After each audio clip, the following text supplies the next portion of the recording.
kebanyakan nih wong ning kampung halaman ki pengen dadi seorang TKW ki tergiur karo foto profil, karo media sosial.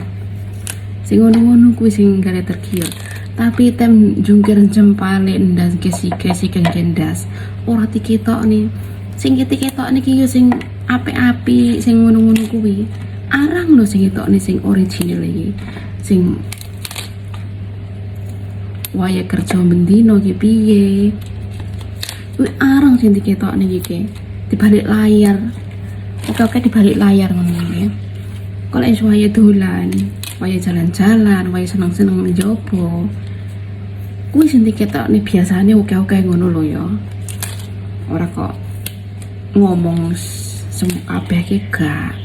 Tapi sing minimal ki sih biasane sing diketokne ki sing penak-penak ngono ki mulane wong kabeh ki oke sing tergiur. Jadi kan arang sing ngetokne reality hidup sebenarnya ki. Oh iya gue pengen luar negeri, kerja luar negeri selalu glowing, tampil cantik. Gue orang ngono kuwi konsepe cah. Sing bendino sing kumut-kumut ngono ki yo ora diketokne. Ki sing diketokne ku efek kamera, efek samping sing oke-oke ngono lho yo. Arepe masak gitu.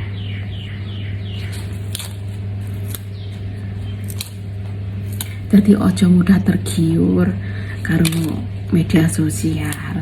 Lek mental urung kuat yo, pesenku yo ming ngono tok ngono bae. Oke?